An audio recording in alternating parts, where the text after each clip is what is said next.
Merhabalar.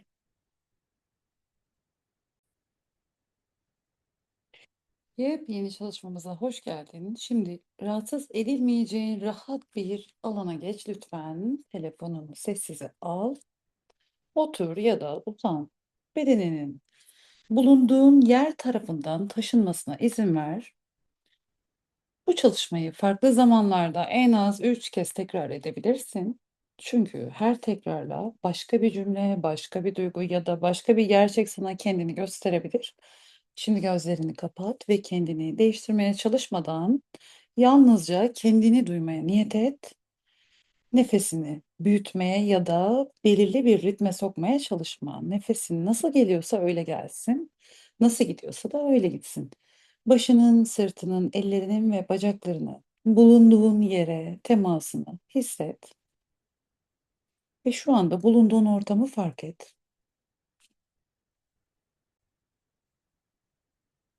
Ve içinden söyle lütfen. Ben buradayım. Kendimi yargılamak için değil, anlamak için buradayım. Bugün kendimden kaçmadan kendimle dürüstçe konuşmaya hazırım. Ve şimdi uyku ile ilgili problemini düşün lütfen. Gece rahat uyuyamıyorum. Herhangi kötü bir haber alacakmışım gibi rahatsız oluyorum. İçimdeki korku, direnç, sıkıntı ve panik hissi. Şimdi bu cümleleri duyduğunda bedeninde en güçlü tepkinin oluştuğu bölgeyi bul lütfen. Boğazın, göğsün, miden, sırtın, omuzların, çenen ya da bedeninin başka bir bölgesi olabilir. İlk fark ettiğin yeri seç. Hemen rahatlatmaya çalışma. Yalnızca orada ne olduğunu fark et. Cümleleri tekrar ediyorum. Gece rahat uyuyamıyorum. Benden sonra sen de tekrarla. Herhangi kötü bir haber alacakmışım gibi rahatsız oluyorum. İçimdeki korku, direnç, sıkıntı ve panik hissi. Fark et. O yeri seç. Bu bedeninde bulduğun hissin bir şekli olsaydı nasıl görünürdü? Onu bir şekle sok. Bir rengi olsaydı hangi renk olurdu? Ne kadar yer kaplıyor? Sıcak mı, soğuk mu, sert mi, yumuşak mı, sabit mi duruyor yoksa hareket mi ediyor? Gözlemle. Şimdi o bölgeye dikkatini verirken kendine şunu sor. Ben uyuduğumda ne olmasından korkuyorum? Tekrar sor. Ben uyuduğumda ne olmasından korkuyorum?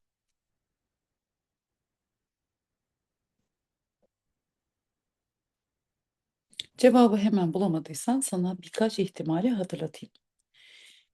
Bir telefon gelmesinden mi korkuyorsun? Kötü bir haber almaktan mı? Birine bir şey olmasından mı? Kontrolü kaybetmekten mi? Savunmasız kalmaktan mı? Gece bir şey olur ve baş edemezsin diye mi korkuyorsun yoksa? Bu soruları sor bedenine bakalım. Bedenin tepki hangisine veriyor? Bir süre o cevapta kal, olur mu?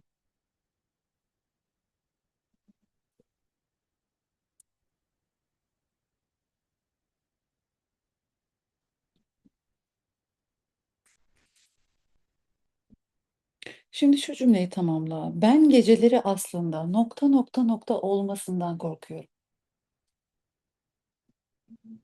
Bulduğun cevabı küçümseme, ne geldiyse doğru.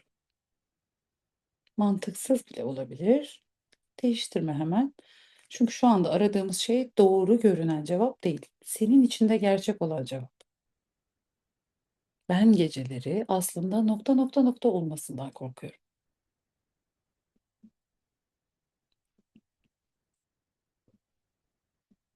Boşluğu doldur. Peki şimdi tekrar kendine sor. Bu korktuğum şey şu anda gerçekten oluyor mu? Yoksa ben olabilecek bir ihtimali olmuş gibi mi yaşıyorum? Bu korktuğum şey şu anda gerçekten oluyor mu? Yoksa ben olabilecek bir ihtimali olmuş gibi mi yaşıyorum?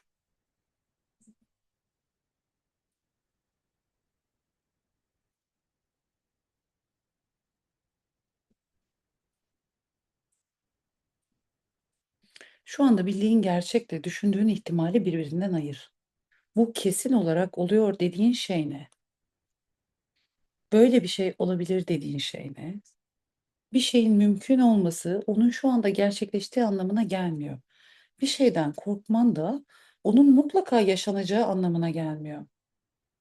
Şimdi biraz daha derin bir gerçekle yüzleş lütfen. Kendine sor bakalım. Bütün gece tetikte kalmam, korktuğum olayın gerçekleşmesini gerçekten engelleyebiliyor mu?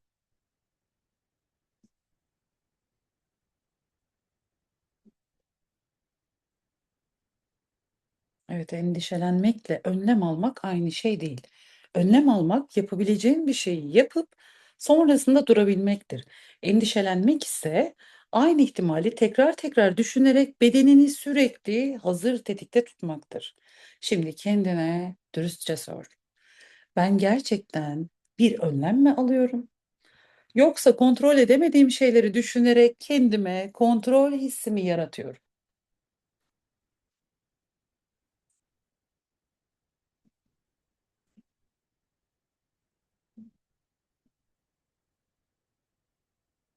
Evet, şimdi benden sonra tekrarla. Endişelenerek geleceği kontrol edemem. Bir ihtimali sürekli düşünmem, onun gerçekleşmesini engellemiyor. Gereken önlemi alabilir, sonrasında bedenime dinlenme izni verebilirim. Kontrol edebildiklerime yöneliyor, kontrol edemediklerimi taşımayı bırakıyorum.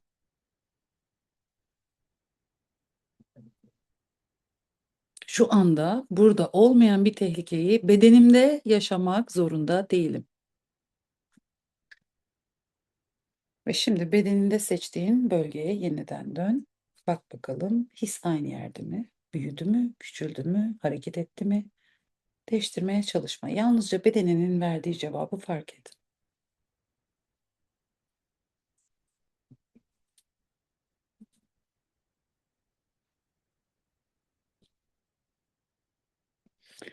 Şimdi benden sonra tekrarla.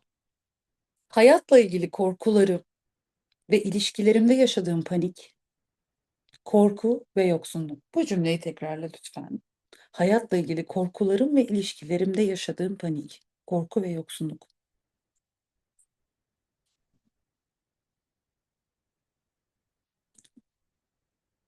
Bu cümleyi söyle ve hayatında ilk beliren kişiyi fark et. İsmini söylemek zorunda değilsin. Yalnızca yüzünün, sesinin ya da yanında hissettiğin duygunun gelmesine izin ver. Hayatla ilgili korkularım ve ilişkilerimde yaşadığım panik, korku ve yoksunluk. Cümle bu. Ve beliren ilk kişiyi fark et. Hissettiğin duygunun da gelmesine izin ver. Kendine sor şimdi. Bu kişinin yanında kendimi nasıl hissediyorum? Baskı altında mı? Kontrol ediliyor mu? Görülüyor mu? Yetersiz mi? Terk edilmiş gibi mi? Her an bir şey söyleyecek ya da yapacakmış gibi mi? Hangisi sana dokunduysa o duygunun adını içinden söyle.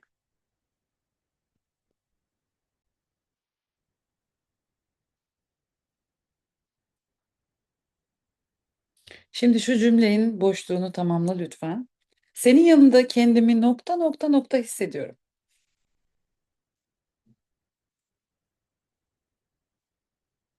O beliren kişi kimse ona söylüyorsun. Senin yanında kendimi nokta nokta nokta hissediyorum. Nokta noktayı doldur. Şimdi kendine sor. Bu kişiye söyleyemediğim gerçek ne? Belki beni anlamıyorsun, belki üzerimde çok büyük bir baskı kuruyorsun, belki senden korkuyorum, belki bana böyle davranmanı istemiyorum, belki sana güvenmiyorum, belki de artık bunu sürdürmek istemiyorum. Hangisinde içinde bir hareket oluştuysa kendi gerçeğini oradan yaklaş lütfen.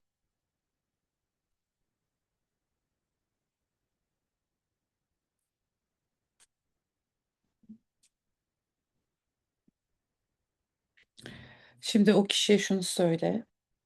Benden sonra şu cümleyi tamamla. Sana söylemek isteyip söyleyemediğim şey nokta nokta nokta nokta. Doldur burayı ve söyle o kişiye. Sana söylemek isteyip de söyleyemediğim şey. Belki sürdürmek istemiyorum, belki sana güvenmiyorum, belki senden korkuyorum, bana böyle davranmanı istemiyorum. Üzerimde çok büyük bir baskı kuruyorsun, beni anlamıyorsun ya da başka.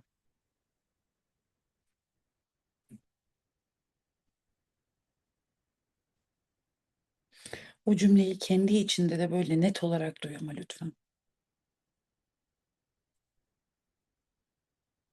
Ardından kendine sor. Bunu neden bugüne kadar söylemedim de bakalım. Ben de sana hatırlatayım. Onu kaybetmekten mi korktun? Kızgınlığıyla karşılaşmaktan mı? Suçlanmaktan mı? Kötü biri gibi görünmekten mi? Yalnız kalmaktan mı? Yoksa gerçeği söyledikten sonra bir karar vermen gerekeceğini bildiğin için mi sustun?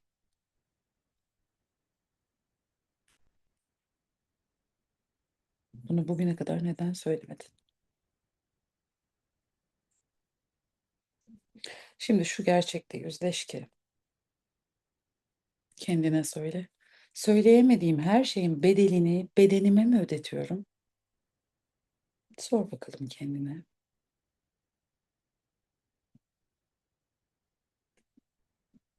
Benden sonra tekrarla. Çevremdeki insanlar beni boğuyor, nefessiz bırakıyor. Onlara karşı sınırlarımı belli edemiyorum. Onların beni yönetip yönlendirmesine izin veriyorum. Kendimi kullandırıyorum ve bu durumda benim soluğumu kesiyor. Beni nefessiz bırakıyor.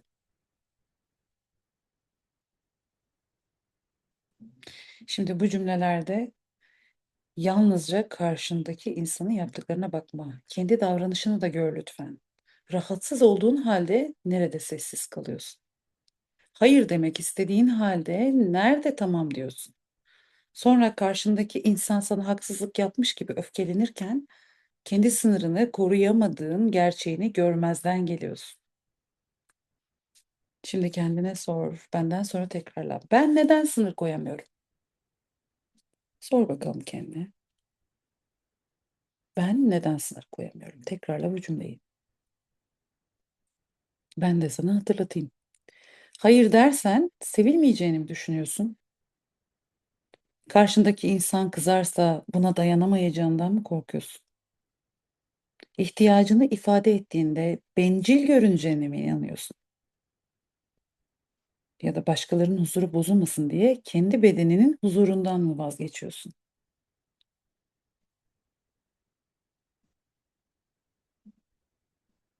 Ben neden sınır koyamıyorum cevabını da bulduysan, şimdi hayatında sınır koyman gereken tek bir durumu düşünmeni istiyorum.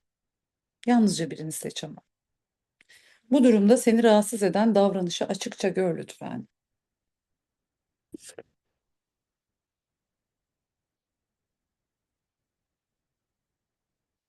Ve şu cümleyi tamamla lütfen. Bu davranış olduğunda kendimi nokta nokta nokta hissediyorum. Doldur boşluğu.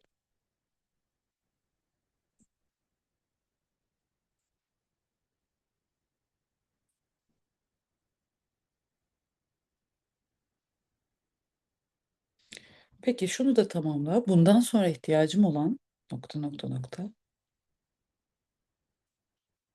Söylemen gereken cümleyi bul. Bunu istemiyorum. Bu benim sorumluluğum değil. Bana bu şekilde konuşulmasını kabul etmiyorum. Buna şimdi cevap vermeyeceğim. Kendi kararımı kendim vereceğim. Hangisi senin cümlense onu seç ve oraya koy lütfen.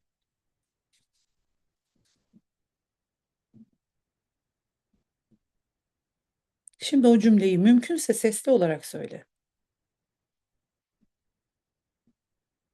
Bir kez daha net bir şekilde söyle.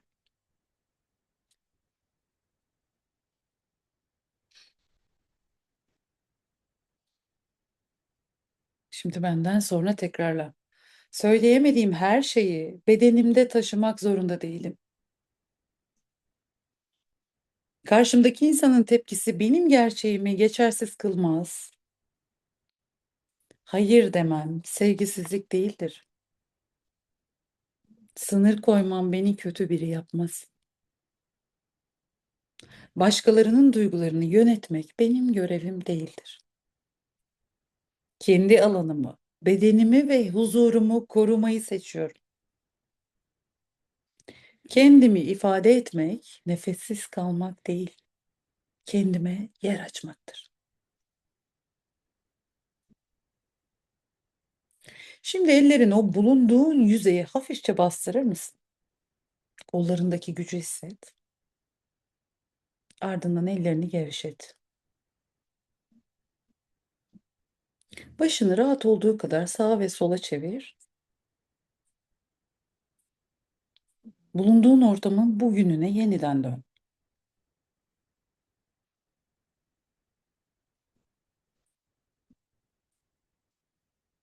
Minik bir nefes al ver.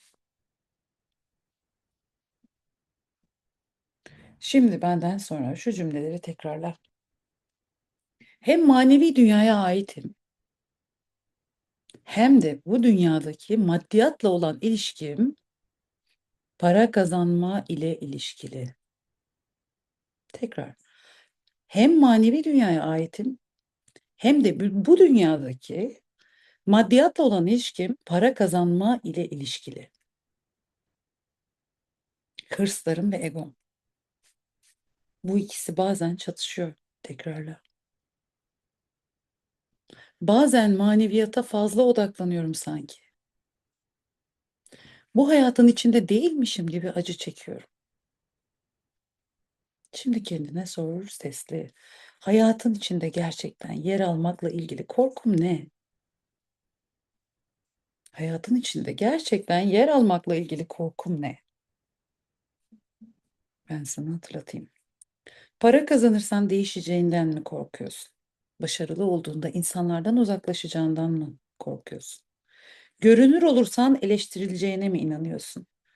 Maddi ihtiyaçlarını istemenin seni kötü, bencil ya da fazla hırslı yapacağını mı düşünüyorsun? Şimdi diğer ihtimale bak. Maneviyatı vermem gereken kararlardan ya da hayatın gerçeklerinden uzaklaşmak için kullanıyor olabilir miyim? Kendine sor bakalım. Maneviyatı vermem gereken kararlardan ya da hayatın gerçeklerinden uzaklaşmak için kullanıyor olabilir miyim? Bu soruya kendini suçlamadan cevap ver. Bazen insan kabullenmekle vazgeçmeyi, teslimiyetle hareketsizliği, maneviyatla dünyadan uzaklaşmayı birbirine karıştırır. Sen şimdi kendi gerçeğini gör lütfen.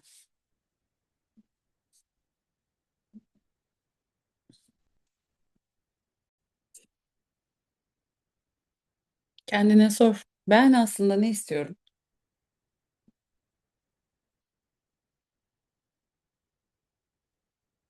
Cevabı da başkalarının anlayacağı şekilde değil, senin anlayacağın şekilde ver. Belki para kazanmak istiyorsun, belki görünür olmak istiyorsun. Belki huzur istiyorsun, belki güçlü bir ilişki, özgürlük, başarı ya da yalnızca kendi kararlarını verebildiğin bir hayat istiyorsun. Ben aslında ne istiyorum? Ve şimdi şu cümleyi tamamla. Kendime itiraf etmekte zorlandığım gerçek nokta nokta nokta nokta doldur boşluğu.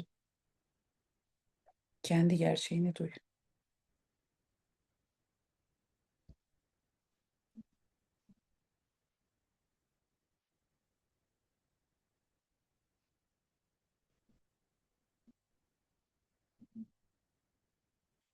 Kendi gerçeğini duyduysan eğer şimdi benden sonra tekrar et. Hem manevi yönüme ait olabilir hem de bu dünyanın içinde yaşayabilirim. Para kazanmak, değerlerimden uzaklaşmak anlamına gelmez. Başarılı olmak sevgimi, vicdanımı ve insanlığımı kaybetmek değildir. Bu dünyada bana da yer var. İsteklerime, ihtiyaçlarıma ve hayatıma sahip çıkabilirim. Kendi hayatımda görünür olmaya izin veriyorum.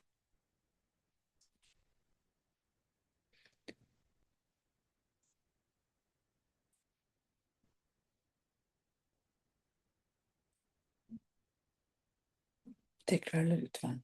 Hayattan memnun olmadığım zaman her şeyden vazgeçip gidesim var. Ama bunu yapamıyorum. Sanki çakılmış kalmışım. Şimdi kendine sor bakalım. Ben aslında neden uzaklaşmak istiyorum? Ben sana hatırlatayım. Hayattan mı yoksa sürdürdüğün yaşam biçiminden mi? Her şeyden mi yoksa taşımaman gereken sorumluluklardan mı? Gerçekten gitmek mi istiyorsun yoksa içinde bulunduğun durumun değişmesini mi istiyorsun? Ben aslında neden uzaklaşmak istiyorum? Şimdi cümleyi tamamla bulduysan. Ben aslında nokta nokta nokta bırakmak istiyorum. Peki kendine sor. Bunu bırakmanı engelleyen şey ne? Yalnız kalmaktan mı korkuyorsun? Suçluluk duymaktan mı? İnsanlara seni eleştirmesinden mi? Hata yapmaktan mı? Bilmediğin bir hayata geçmekten mi? Yoksa mutsuz olsan bile alıştığın düzen sana daha güvenli geldiği için mi?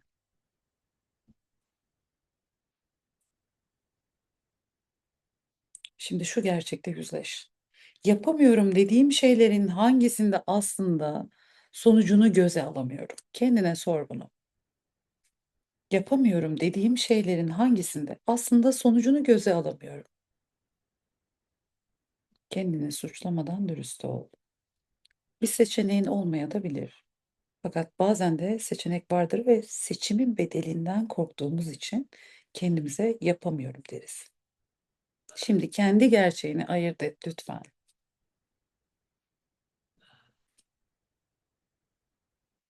Aslında hangisinin sonucunu göze alamıyorum?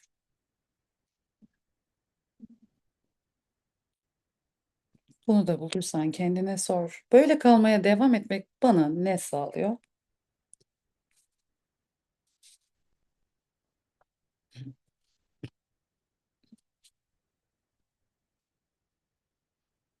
Konfor sağlıyor değil mi? Karar vermek zorunda kalmıyor musun? Sorumluluğu başkalarına bırakabiliyor musun? Tanıdık mutsuzluk, bilmediğin değişimden daha mı güvenli geliyor? Bir seçim yapmadığında hata yapma ihtimalinden kaçtığını mı düşünüyorsun? Yüzleş kendine bak. Bir de sor kendine, ben böyle kalmanın bedelini nerelerde ödüyorum? Bedeninde mi, uykunda mı, nefesinde mi, kendine olan saygında mı, ilişkilerinde mi, hayat sevincinde mi?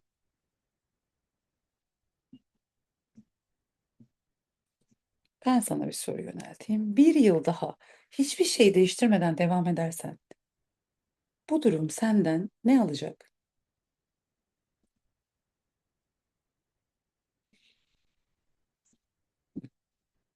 Şimdi benden sonra tekrarla bu cümleleri. Korkmam seçeneksiz olduğum anlamına gelmez. Değişimden korkabilir ve yine de kendim için bir seçim yapabilirim. Söyle kendine. Yapamadığımı söylediğim yerlerde gerçekte neden korktuğumu görmeye hazırım. Kendime dürüst davranmayı seçiyorum. Hayatımı yalnızca korkularımın belirlemesine izin vermiyorum. Bir nefes al ver. Şimdi şu cümleyi tekrarla. Hayatımda yaşadığım bazı olaylar yüzünden sanki nefes bile almayı hak etmediğimi düşünüyorum. İyi ve güzel şeyleri hak etmediğimi düşünüyorum. Tekrarla. Şimdi kendine sor. Yaşadığım olaylarla kendi değerimi birbirine mi bağladım? Bir daha. Yaşadığım olaylarla kendi değerimi birbirine mi bağladım? Ben sana hatırlatayım. Birinin sana kötü davranmasını senin değersiz olduğunun kanıtı mı yaptın? Bir şeyin gerçekleşmemesini başarısızlığın mı yaptın? Birinin seni seçmemesini, hiç kimsenin seni seçmeyeceği şeklinde mi yorumladın? Yaşadığın bir olayı bütün kimliğine mi dönüştürdün? Şimdi o olayla olaya yüklediğin anlamı birbirinden ayır. Bu yaşandı. Bir gerçektir. Bu yüzden değersizim ise o gerçeğe verdiğin anlamdır.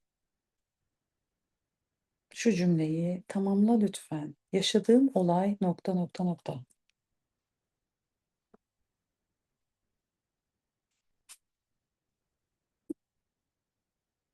Ardından tamamla. Bu olaydan sonra kendim hakkında inandığım nokta nokta nokta doldur orayı da. Bu olaydan sonra kendim hakkında inandım.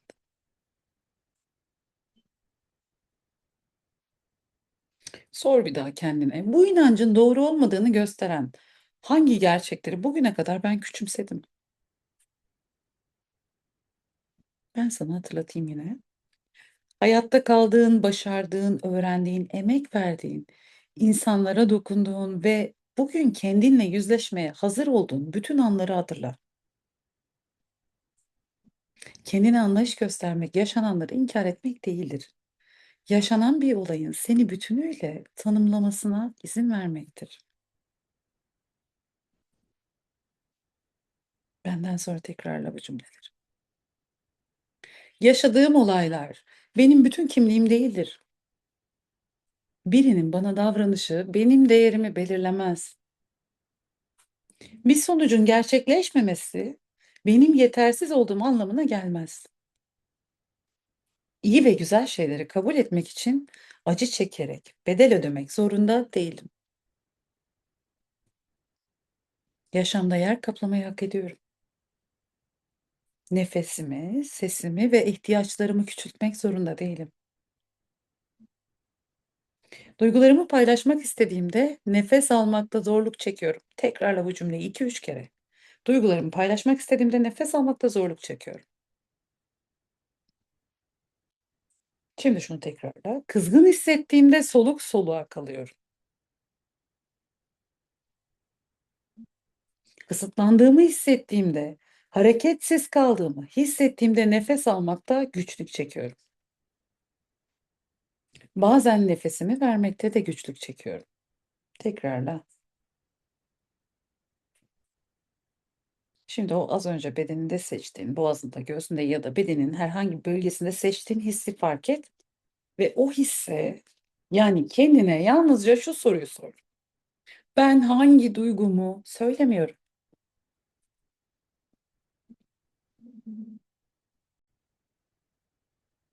Ben sana hatırlatayım. Kızgınlığını mı, kırgınlığını mı, korkunu mu, yalnızlığını mı, utancını mı, birine duyduğun özlemi mi, adını koyduğunda bedeninde hareket oluşturan duygu hangisi ise onunla kal.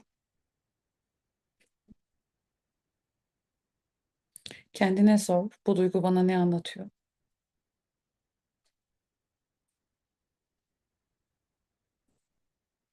Mesela örnek vereyim ben sana hatırlatayım. Öfken bir sınırın aşıldığını mı söylüyor? Kırgınlığın görülmeye ihtiyacı olduğunu mu? Korkun gerçek bir önlem almanı mı istiyor? Yalnızlığın destek istemen gerektiğini mi anlatıyor? Duygunun sana verdiği bilgiyi duy lütfen. Şu cümleyi tamamla. Ben aslında nokta nokta nokta doldurur.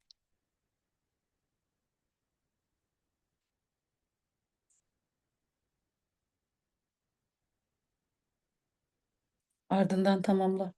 Ben buna kızıyorum çünkü nokta nokta noktayı doldur. Ne geliyorsa o doğru. Devam edelim. Beni en çok yaralayan nokta nokta nokta. Devam edelim. Söylemekten kaçındığım gerçek nokta nokta nokta doldurur.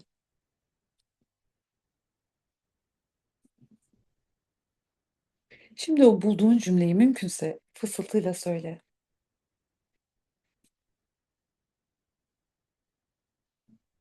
Söylediğinde göğsünde bir hüs büyüyebilir, boğazında bir düğüm oluşabilir. Hemen kaçma. Ayaklarının ve sırtının temasını hissederek birkaç saniye o duygunun yanında kal. Hiçbir duygunu baskılama. Ağlamak gelirse ağla. Yalnızca nefesini zorlamadan duygunun bedeninden geçmesine izin ver ve benden sonra tekrarla. Duygularım beni zayıf yapmaz. Duygumu hissetmek, onun tarafından yönetilmek değildir. Öfkemi zarar vermeden ifade edebilirim. Korkumu dinleyebilir ve gerçek bir önlem alabilirim. Kırgınlığımı saklamak yerine ihtiyacımı söyleyebilirim. Söyleyemediğim her şeyi bedenimde tutmak zorunda değilim. Sesimi kullanmaya izin veriyorum. Sesimi kullanmaya izin veriyorum. Bir nefes al ver ve şunu tekrarla.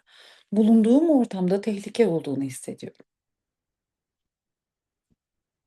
İyi kokmayan, kötü kokulu şeyler var. Tekrarla. Tam olarak nasıl olduğunu tanımlayamasam da tehlikeli bir ortam olduğunu seziyorum. Gözlerin kapalıysa kısa bir süre aç. Kapının, duvarların, ışığın ve eşyaların nerede olduğunu fark et ve tekrar kapat ve kendine sor. Şu anda gerçekten gördüğüm tehlike ne? Somut olarak gördüğün bir tehlike varsa onu küçültme. Fakat yalnızca bir huzursuzluk, bir ihtimal ya da tanımlayamadığın bir beklenti varsa bunu da gerçek bir olayla karıştırma lütfen. Kendine sor. Şu an bildiğim gerçek ne? Şu anda yalnızca tahmin ettiğim şey ne? Duygun gerçek olabilir fakat duygunun anlattığı her senaryo gerçek olmak zorunda değildir. Korkuyor olman tehlikenin kesin olduğu anlamına gelmez. Rahatsızlık hissetmen de bu rahatsızlığa dayanamayacağın anlamına gelmez. Tekrarla lütfen. Ben güvende olmak istiyorum. Bir bebeğin anne karnında hissettiği güven duygusuna ihtiyacım var. Bir bebeğin anne karnında hissettiği güven duygusuna ihtiyacım var. Kendine sor bakalım. Güvende hissetmek için gerçekten neye ihtiyacım var? Ben sana minik minik hatırlatayım. Bir konuşmaya mı? Bir sınır koymaya mı? Birinden destek istemeye mi? Uyku ortamını düzenlemeye mi? Gerçek bir önlem almaya mı? Yoksa hayatın bütün ihtimallerini kontrol etme çabasını bırakmaya mı ihtiyacım var?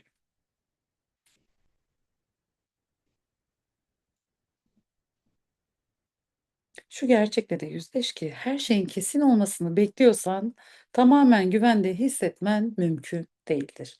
Güven hiçbir şey olmayacağının garantisi değildir. Bir şey olduğunda kendine destek olabileceğini, yardım isteyebileceğini ve seçim yapabileceğini bilmektir. Şimdi benden sonra tekrarla. Güven hayatın bütün ihtimallerini kontrol etmek değildir. Güven gerektiğinde kendime destek olabileceğimi fark etmektir. Somut bir tehlike varsa gerekeni yapabilirim. Şu anda olmayan tehlikeleri bedenimde yaşamak zorunda değilim. Belirsizliğin içinde de kendimin yanında kalabilirim. Bir nefes al ver. Tekrarla. Yaşadığım tehlikeli anlardan sonra hayatımda riskler almaya başladığımda bu durumu kaldıramadım. Bu durumu kaldıramadım ve bu bende uyku apnesine dönüştü. Uyku sorunlarına dönüştü. Çevremdeki insanların tehlikeli hareketleri ve benim bu hareketlere karşı hissettiğim korku bende uyku apnesine dönüştü. Tekrarla.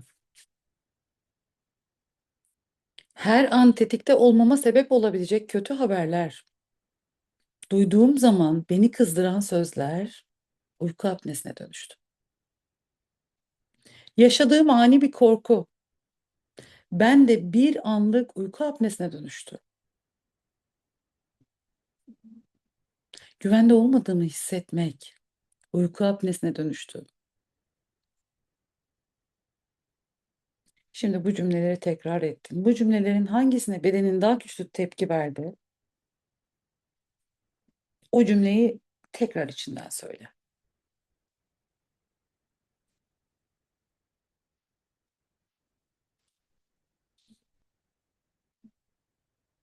Şimdi kendine sor. Bu olaydan sonra hayatımda ben ne yapmaya başladım? Ben sana hatırlatayım. Daha fazla kontrol etmeye mi başladın? İnsanların hareketlerini takip etmeye mi? Her şey yolundayken bile kötü bir şey aramaya mı? Gece sesleri dinlemeye mi? Duyguları bastırıp güçlü görünmeye mi? Dinlenmeyi tehlikeli, kendini yormayı güvenli mi bulmaya çalıştın?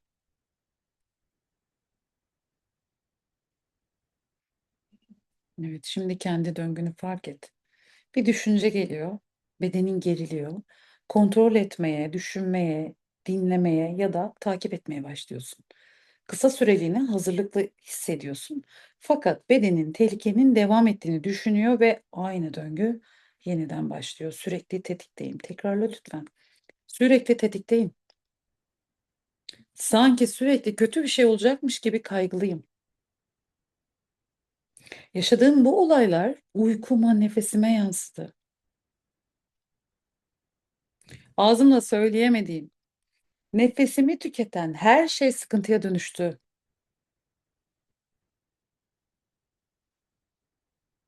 Kendine sor. Tetikte kalmak beni gerçekten koruyor mu? Yoksa yalnızca korunuyormuşum hissi mi veriyor?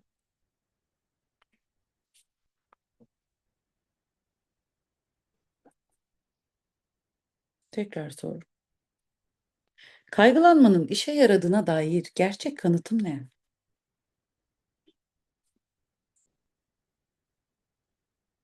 Ay şimdi hatırlatayım ben sana yine. Günlerce düşünüp değiştiremediğin olayları hatırla. Kaygılanmadığın halde çözülen olayları da hatırla.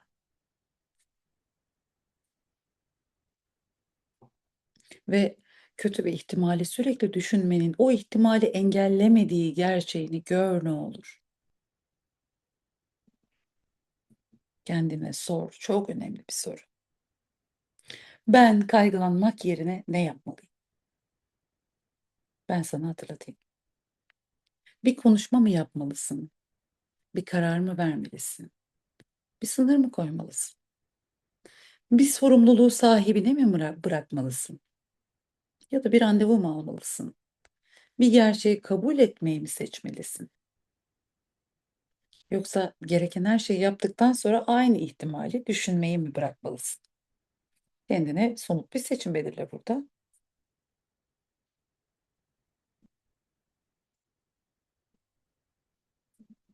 ve şunu tamamla.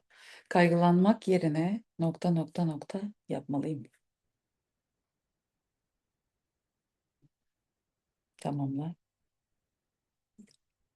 Bulduğun o seçimi kendi sesinden bir kez daha duy.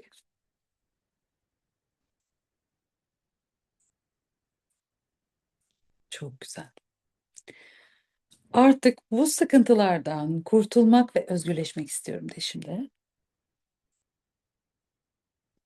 Derin nefes alıyorum ve ben şu an bedenimde hissettiğim tüm gerginlikleri, ağırlıkları nefesimle birlikte serbest bırakıyorum de sesin çıksın. Bırak lütfen ve tekrarla. Şu an geçmişten gelen tüm yükleri bedenimde iyice hissediyorum ve ardından tamamen ve tamamen serbest bırakıyorum.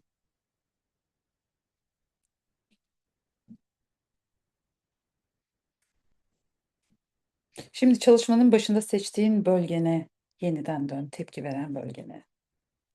Hani o hissi, şekli, büyüklüğü, rengi ya da hareketi değişmiş olabilir. Aynı kalmış da olabilir. Şimdi ona bir soru sormanı istiyorum. Bana göstermek istediğin, benim hala göremediğim gerçek ne?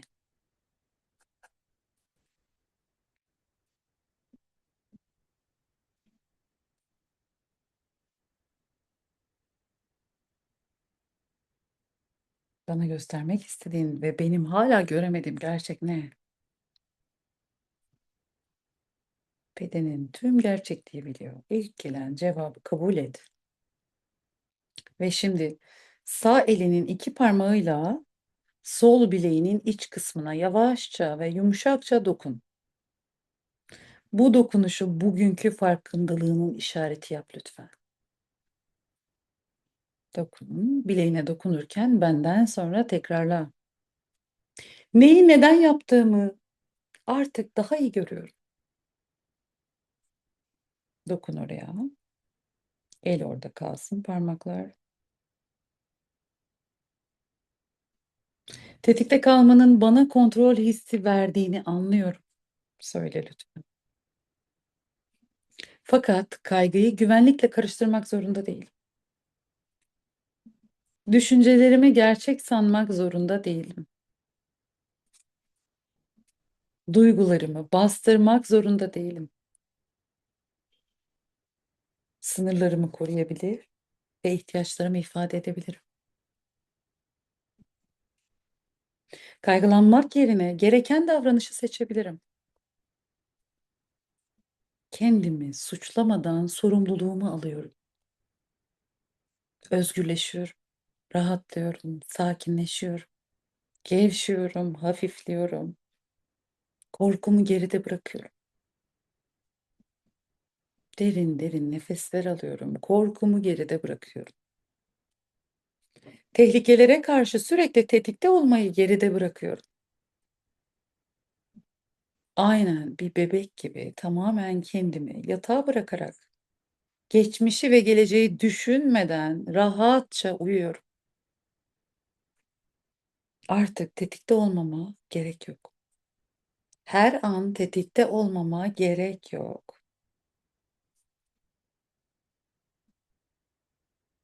Şimdi bedenine şunu hatırlat ki tetikte kalmayı bırakmak gerçek bir tehlikeyi görmezden gelmek değildir. İhtimalle gerçeği birbirinden ayırmaktır. Kontrolü bırakmak sorumluluktan kaçmak değildir. Yapabileceğini yaptıktan sonra yapamayacağını da taşımamaktır. Dinlenmek, savunmasız kalmak zorunda olmak zorunda değildir. Bedenine yeniden güç toplaması için zaman açmaktır. Kendine söyle şimdi bunları. Gün içinde kendimi çok yormama gerek yok. Omuzlarımı kasılı tutmama gerek yok. Ortada bir tehlike yokken kendimi yormama asla gerek yok. Bir nefes al ver. Tekrarla. Şimdi gevşiyorum. Şimdi rahatlıyorum. Şimdi sakinleşiyorum. Kendimi tamamen hayatın akışına bırakıyorum.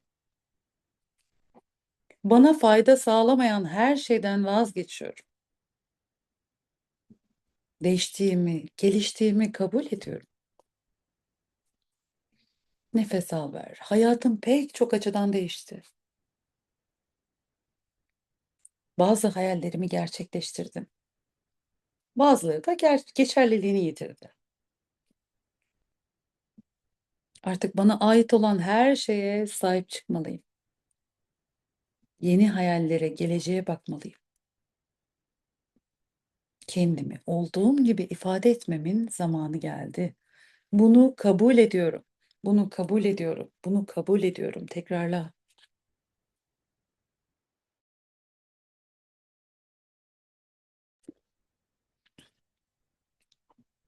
Şimdi yakın gelecekteki bir gerçeği hayal et. Bu bir gece olsun. Bir gece hayal et. Yatağında hazırlanıyorsun. Eski kaygı yeniden geldiğinde onun ne olduğunu artık biliyorsun. Bileğinin iç kısmına dokunuyorsun. Bileğinin iç kısmına dokunuyor ve kendine şunu soruyorsun. Şu anda gerçek olan ne? Gerçeği ihtimalden ayırıyorsun. Gereken bir önlem varsa alıyorsun. Söylemen gereken bir şey varsa ertesi gün söylemek üzere kararını veriyorsun. Sonrasında da kendine şöyle diyorsun. Bu gece çözmen gereken başka bir şey yok. Bunu pelesenk et diline. Bu gece çözmen gereken başka bir şey yok. Burayı tekrar edeyim. Şimdi yakın gelecekteki geceyi hayal ettin, yatağına hazırlandın, eski kaygı yeniden geldi. Onun ne olduğunu artık biliyorsun. Bileğinin iç kısmına dokunuyorsun ve kendine soruyorsun. Şu anda gerçek olan ne? Gerçeği ihtimalden ayırıyorsun. Gereken bir önlem varsa alıyorsun. Söylemen gereken bir şey varsa ertesi gün söylemek üzere kararını veriyorsun. Sonrasında da kendine şöyle diyorsun. Bu gece çözmem gereken başka bir şey yok. Şimdi benden sonra tekrar et. Bu gece o gece değil. Şu anda burada olmayan bir tehlikeyi beklemek zorunda değil. Kötü haberi önceden düşünerek engelleyemem. Her şeyi kontrol etmek benim görevim değil. Tekrarla. Söylemem gerekeni söyleyebilirim. Yapmam gerekeni yapabilirim. Sonrasında bedenime dinlenme izni verebilirim. Bu gece kendimin yanındayım. Bu gece kendimi yalnız bırakmıyorum. Hayat benim yanımda. Benim destekçim. Bunu bilerek yaşadığım her şey için kocaman teşekkür ediyorum. Nefes almayı hak ediyorum. Hayatı dolu dolu yaşamayı hak ediyorum. Kaliteli bir uyku çekmeyi hak ediyorum. Tetikte olmadan akışa teslim olmayı, anda kalarak uyumayı seçiyorum. Şimdi çalışmayı bitirirken kendine şunu söyle. Ben geceleri yalnızca uykuyla mücadele etmiyor olabilirim. Kontrol edemediğim ihtimalleri, söyleyemediğim duyguları, koymadığım sınırları ve ertelediğim kararları da bedenimde taşıyor olabilirim. Artık bunların nedenini anlayabiliyorum. Kendimi suçlamadan kendi sorumluluğumu alıyorum. Gerçek tehlikeyle korkunun anlattığı ihtimali ayırıyorum. Söylemem gerekenleri söylemeyi, yapmam gerekenleri yapmayı ve sonrasında da dinlenmeyi seçiyorum.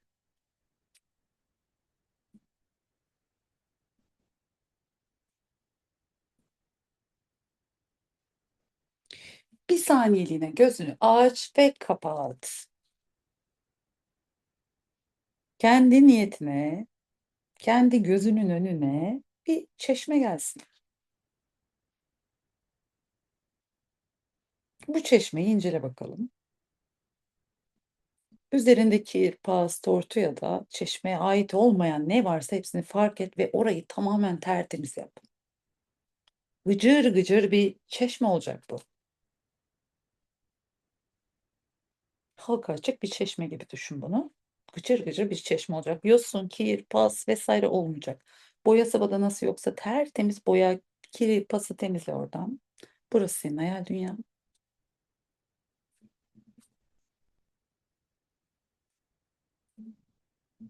Çeşmenin tertemiz ve böyle sapasağlam yepyeni olduğunu gör.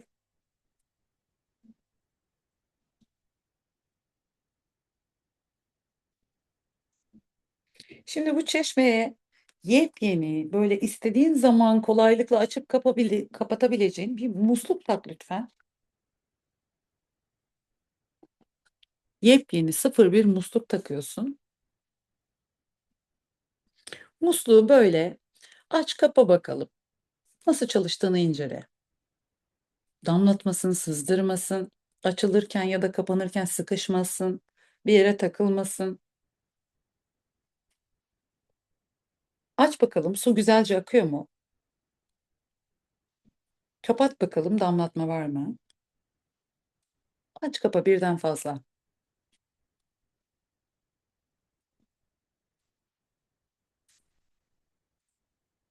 Yepyeni, çok güzel, gıcır gıcır bir çeşme ve bir musluğu var. Mükemmel bir musluk.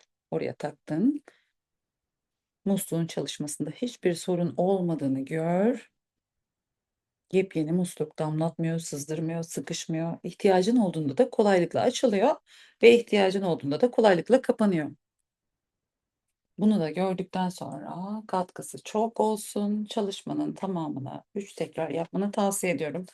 Tıbbi tedavi yerine geçmiyor. Bunu uyarmak zorundayız. Mecburuz. Çalışmayı bitirdik. Bu çalışmayı 3 tekrar yapmanı tavsiye ediyorum. Sonundaki sembolü de 3 tekrar yapmanı tavsiye ediyorum. İhtiyacı olan herkese göndermeni tavsiye ediyorum. Beğenmeni, yorumlamanı, hatta uyku apnesini geçtiğinde yorumlarda tekrar yazmanı istiyorum. Kendine iyi bak. Tekrar görüşmek üzere.